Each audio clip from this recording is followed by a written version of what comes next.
Hi, I'm Kelsey Sikora, reporting from TMB News. Today's top story is on the FDA regulations and the recent passing of the Food, Drug, and Cosmetic Act.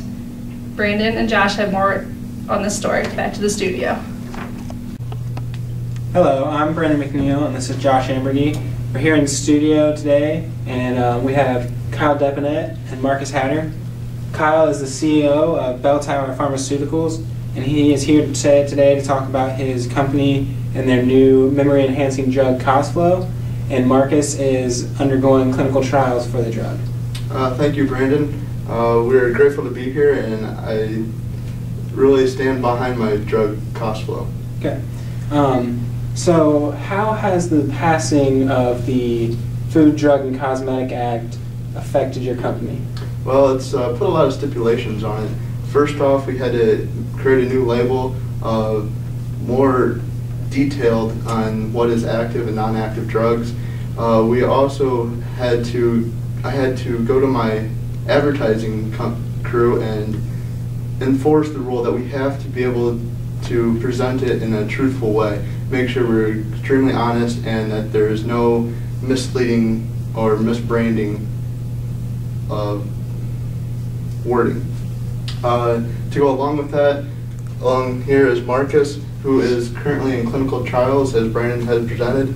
And with these clinical trials, it goes along with many of the vigorous testing that the FDA, Food, Drug, and Administration, has put on companies like myself. And I'm confident with these stipulations that the drug will be 100% safe. Okay. Kyle, a question for you. How do you feel about the elixir last year, that accident that happened where it killed over 100 people? My company is sincerely regretting of releasing that drug to the public. We had not gone through the trials and clinical testing that we have today, so I guarantee no mishaps will result of this drug. Okay. Marcus, to you, how has this new drug affected you so far, and do you feel that the Food, Drug, and Cosmetic Act has done a good job? Well, Brandon, this drug, it's working steadily. There's not much increase in my memory loss, but it's definitely working. And the act, the FDA, they actually played a big role in enforcing the law. And I feel much safer taking this pill to increase my memory loss, because after the accident happened, I was kind of scared to actually take any drugs because all those people had died. Marcus, to you, how exactly do you feel about the revisions of the food and the cosmetics, and how have they changed? Have you noticed a noticeable difference on the shelf or when you're using the product? Oh, with that change through the government that they made, it definitely made me and the people much more dependable, because I know that the makers and the creators of the drugs were working off of rules and regulations saying that they can't add these certain chemicals and drugs that would harm anybody.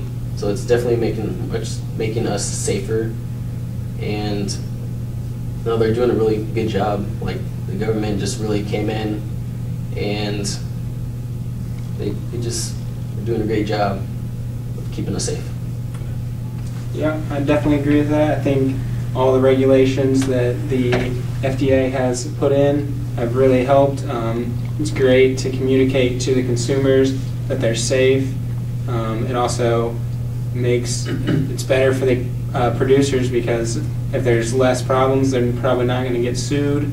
It just helps out everybody, because the products and consumers can get along better and communicate better with each other.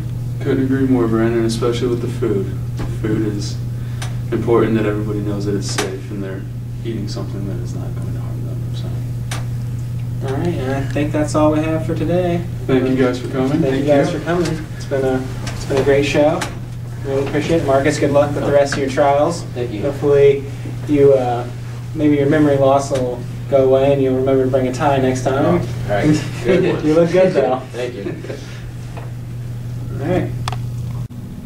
Thank you, Josh. Thank you, Brandon, for that report. For you viewers at home, if you want to learn more about the FDA and how it has changed since 1906, check out a recent ad in the Washington Post. Thank you.